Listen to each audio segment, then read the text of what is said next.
Students ਤਾਂ ਅੱਜ ਦਾ ਆਪਣਾ ਟੌਪਿਕ ਆ ਚਾਰਟਰ ਐਕਟ ਆਫ 1813। ਇਹਦੇ ਵਿੱਚ ਆਪਾਂ ਪਹਿਲਾਂ ਤਾਂ ਇਹ ਐਕਟ ਦੇ ਬੈਕਗਰਾਊਂਡ ਬਾਰੇ ਸਟੱਡੀ ਕਰਾਂਗੇ, ਦੈਨ ਉਸ ਤੋਂ ਬਾਅਦ ਦੇ ਵਿੱਚ ਐਕਟ ਦੇ ਵਿੱਚ ਕੀ ਕੀ ਪ੍ਰੋਵੀਜ਼ਨ ਸੀ ਉਹਨਾਂ ਦੇ ਬਾਰੇ ਸਟੱਡੀ ਕਰਾਂਗੇ। ਜਿਵੇਂ ਕਿ ਆਪਾਂ ਜਾਣਦੇ ਹਾਂ ਕਿ 1600 ਦੇ ਵਿੱਚ ਕੁਈਨ ਐਲਿਜ਼ਾਬੈਥ ਨੇ ਕੀ ਕੀਤਾ ਸੀ, ਮੋਨੋਪਲੀ ਗ੍ਰਾਂਟ ਕਰਤੀ ਸੀ ਬ੍ਰਿਟਿਸ਼ ਈਸਟ ਇੰਡੀਆ ਕੰਪਨੀ ਨੂੰ ਕਿ ਪੂਰੇ ਬ੍ਰਿਟਿਸ਼ ਦੇ ਵਿੱਚੋਂ, ਪੂਰੇ ਬ੍ਰਿਟੇਨ ਦੇ ਵਿੱਚੋਂ ਸਿਰਫ ਬ੍ਰਿਟਿਸ਼ ਈਸਟ ਇੰਡੀਆ ਕੰਪਨੀ ਹੀ ਅਜਿਹੀ ਕੰਪਨੀ ਆ ਜਿਹੜੀ ਇੰਡੀਆ ਆ ਕੇ ਟਰੇਡ ਕਰ ਸਕਦੀ ਆ। ਬਟ ਚਾਰਟਰ ਐਕਟ ਆਫ 1813 ਦੇ ਵਿੱਚ ਆਪਾਂ ਕੀ ਰੀਡ ਕਰਾਂਗੇ ਕਿ ਜਿਹੜੀ ਇਹ ਮੋਨੋਪਲੀ ਇਹਨੂੰ ਖਤਮ ਕਰਕੇ ਸਿਰਫ ਦੋ ਫੀਲਡ ਦੇ ਵਿੱਚ ਕਰ ਦਿੱਤਾ ਗਿਆ ਸੀ, ਇੱਕ ਤਾਂ ਟਰੇਡ ਇਨ ਟੀ ਔਰ ਇੱਕ ਟਰੇਡ ਵਿਦ ਚਾਈਨਾ। ਤਾਂ ਜਿਹੜੀ ਇੰਨੇ ਸਾਲਾਂ ਤੋਂ ਚੱਲੀ ਆ ਰਹੀ ਮੋਨੋਪਲੀ ਆ ਉਹਨੂੰ ਖਤਮ ਕਰਨ ਦਾ ਰੀਜ਼ਨ ਕੀ ਹੋ ਸਕਦਾ? ਕੋਈ ਨਾ ਕੋਈ ਤਾਂ ਐਕਟੀਵਿਟੀ ਹੋਈ ਹੋਊਗੀ ਨਾ। ਤਾਂ ਜਿਵੇਂ ਕਿ ਆਪਾਂ ਜਾਣਦੇ ਹਾਂ 1740 ਦੇ ਵਿੱਚ ਯੂਰਪ ਦੇ ਵਿੱਚ ਇੰਡਸਟਰੀਅਲ ਰੈਵੋਲਿਊਸ਼ਨ ਸਟਾਰਟ ਹੋ ਗਈ ਸੀ। ਠੀਕ ਹੈ, ਇੰਡਸਟਰੀਅਲ ਰੈਵੋਲਿਊਸ਼ਨ ਸਟਾਰਟ ਹੋਣ ਦੇ ਵਿੱਚ ਹੋਣ ਦੇ ਕਰਕੇ ਅਲੱਗ-ਅਲੱਗ ਮਸ਼ੀਨਸ ਵਗੈਰਾ ਇੰਟਰੋਡਿਊਸ ਹੋਈਆਂ। ਠੀਕ ਹੈ, ਤਾਂ ਉਹ ਸਾਰਾ ਕੁਝ ਚੱਲਦਾ ਰਿਹਾ। 1812 ਤੱਕ ਜਿਹੜੀ ਬ੍ਰਿਟਿਸ਼ ਸੀ ਉਹ ਲੀਡਿੰਗ ਇੰਡਸਟਰੀਅਲ ਨੇਸ਼ਨ ਬਣ ਗਿਆ ਸੀ ਪੂਰੇ ਵਰਲਡ ਦਾ। ਤਾਂ ਇਹਦੇ ਵਿੱਚ ਕੀ ਹੋਇਆ, ਜਿਹੜਾ ਬ੍ਰਿਟੇਨ ਸੀ ਉਹ ਯੂਰਪ ਦੀ ਅਲੱਗ-ਅਲੱਗ ਜਗ੍ਹਾ ਦੇ ਉੱਤੇ ਟਰੇਡ ਕਰਦਾ ਰਿਹਾ। ਠੀਕ ਹੈ, ਅਲੱਗ-ਅਲੱਗ ਜਗ੍ਹਾ ਦੇ ਉੱਤੇ ਯੂਰਪ ਦੇ ਵਿੱਚ ਹੀ ਮਾਲ ਸਪਲਾਈ ਕਰਦਾ ਸੀ। ਤਾਂ ਇਹ ਸਪਲਾਈ ਚੱਲਦੀ ਰਹੀ। ਬਟ ਜਿਹੜਾ ਨੈਪੋਲੀਅਨ ਸੀ, ਠੀਕ ਹੈ, ਨੈਪੋਲੀਅਨ ਇੱਕ ਇੱਕ ਕਰਕੇ ਸਾਰੀਆਂ ਯੂਰਪੀਅਨ ਕੰਟਰੀਜ਼ ਨੂੰ ਐਕਵਾਇਰ ਕਰ ਰਿਹਾ ਸੀ। ਤਾਂ ਨੈਕਸਟ ਟਾਰਗੇਟ ਕੀ ਹੋਣਾ ਸੀ? ਬ੍ਰਿਟੇਨ ਦਾ ਸੀ। ਤਾਂ ਕਿਸੇ ਵੀ ਕੰਪਨੀ ਨੂੰ ਦੇਖੋ ਹਰਾਉਣ ਦੇ ਸਿਰਫ ਦੋ ਤਰੀਕੇ ਹੁੰਦੇ ਨੇ, ਜਾਂ ਤਾਂ ਉਹਦੇ ਨਾਲ ਸਿੱਧਾ ਜਾ ਕੇ ਲੜਾਈ ਕਰੋ, ਸੈਕਿੰਡ ਹੋ ਸਕਦਾ ਕਿ ਉਹਨੂੰ ਇਕਨੋਮਿਕਲੀ ਵੀਕ ਕਰ ਦਿਓ ਕਿ ਉਹ ਤੁਹਾਡੇ ਅੱਗੇ ਸਰਵਾਈਵ ਹੀ ਨਾ ਕਰ ਸਕੀ। ਤਾਂ ਆਹ ਵਾਲੀ ਅਪਰੋਚ ਨੂੰ ਫੋਲੋ ਕਰਕੇ ਜਿਹੜਾ ਨੈਪੋਲੀਅਨ ਸੀ ਉਹਨੇ ਕੰਟੀਨੈਂਟਲ ਸਿਸਟਮ ਇੰਟਰੋਡਿਊਸ ਕਰਤਾ ਸੀ। ਇਹਦੇ ਵਿੱਚ ਕੀ ਕੀਤਾ ਗਿਆ ਕਿ ਜਿਹੜੇ ਵੀ ਮਤਲਬ ਯੂਰਪ ਦੀਆਂ ਕੰਟਰੀਜ਼ ਨੇ ਜਿਨ੍ਹਾਂ ਨਾਲ ਵੀ ਬ੍ਰਿਟੇਨ ਆ ਜਿਹੜਾ ਟਰੇਡ ਕਰਦਾ, ਠੀਕ ਹੈ, ਭਾਵੇਂ ਇੰਪੋਰਟ ਆ ਚਾਹੇ ਐਕਸਪੋਰਟ ਆ, ਉਹਨੂੰ ਬੰਦ ਕਰ ਦਿੱਤਾ ਗਿਆ। ਮਤਲਬ ਜਿਹੜਾ ਬ੍ਰਿਟੇਨ ਆ ਹੁਣ ਨਾ ਤਾਂ ਉਹ ਯੂਰਪ ਦੀ ਕਿਸੇ ਕੰਟਰੀ ਨਾਲ ਇੰਪੋਰਟ ਕਰ ਸਕਦਾ ਔਰ ਨਾ ਹੀ ਐਕਸਪੋਰਟ ਕਰ ਸਕਦਾ। ਸਪੇਨ ਔਰ ਰਸ਼ੀਆ ਦੇ ਨਾਲ ਮੇਨਲੀ ਉਹਦਾ ਇੰਪੋਰਟ ਐਕਸਪੋਰਟ ਹੁੰਦਾ ਸੀ, ਪਰ ਹੁਣ ਉਹ ਵੀ ਬੰਦ ਹੋ ਗਿਆ। ਤਾਂ ਜਦੋਂ ਹੁਣ ਆਪਾਂ ਦੇਖੋ ਅੱਜ ਦੇ ਯੁੱਗ ਦੇ ਵਿੱਚ ਦੇਖ ਰਹੇ ਹਾਂ ਕਿ ਇੰਪੋਰਟ ਔਰ ਐਕਸਪੋਰਟ ਦੋਨੋਂ ਹੀ ਇੰਪੋਰਟੈਂਟ ਨੇ ਜੇ ਕਿਸੇ ਵੀ ਕੰਟਰੀ ਨੇ ਗਰੋ ਕਰਨਾ।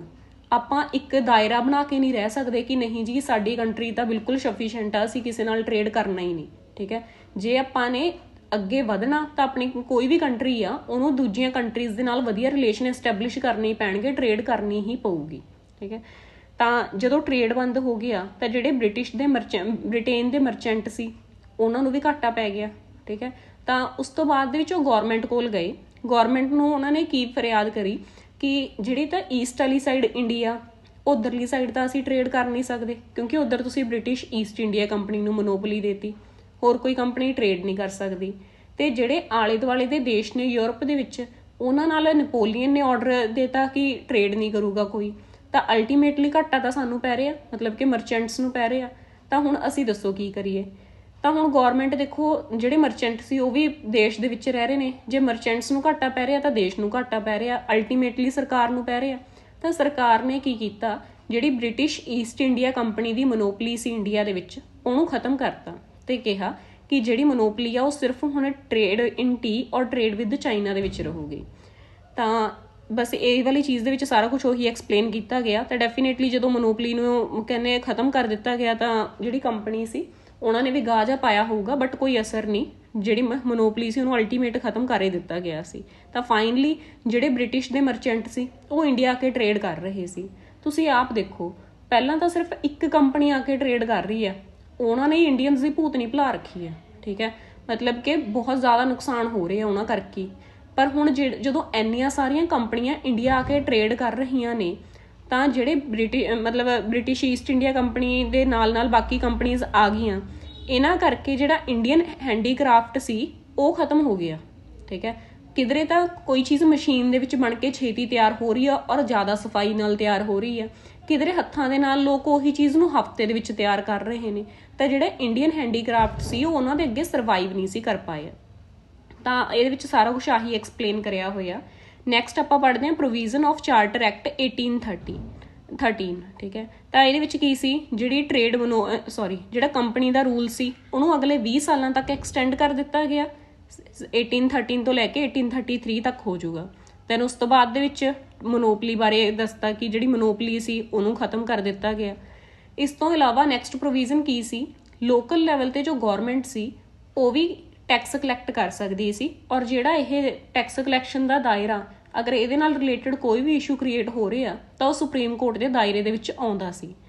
ਇਸ ਤੋਂ ਇਲਾਵਾ ਉਹੀ ਲਾਈਨ ਕਿ ਜਿਹੜੀ ਕਰਾਊਨ ਦੀ ਸੋਵਰਨਿਟੀ ਆ ਉਹ ਉਵੇਂ ਚੱਲਦੀ ਰਹੂਗੀ ਬ੍ਰਿਟਿਸ਼ ਪੋਜੈਸ਼ਨਸ ਦੇ ਉੱਤੇ, ਠੀਕ ਹੈ। ਨੈਕਸਟ ਕੀ ਆ, ਜਿਹੜੇ ਕ੍ਰਿਸਚੀਅਨ ਮਿਸ਼ਨਰੀ ਸੀ ਬ੍ਰਿਟੇਨ ਦੇ, ਠੀਕ ਹੈ, ਉਹ ਇੰਡੀਆ ਆ ਕੇ ਆਪਣੇ ਧਰਮ ਦਾ ਪ੍ਰਚਾਰ ਕਰ ਸਕਦੇ ਸੀ, ਠੀਕ ਹੈ। ਜੋ ਕ੍ਰਿਸਚੀਅਨ ਮਿਸ਼ਨਰੀ ਸੀ ਉਹ ਬ੍ਰਿਟੇਨ ਤੋਂ ਇੰਡੀਆ ਆ ਕੇ ਆਪਣੇ ਧਰਮ ਦਾ ਪ੍ਰਚਾਰ ਕਰ ਸਕਦੇ ਸੀ।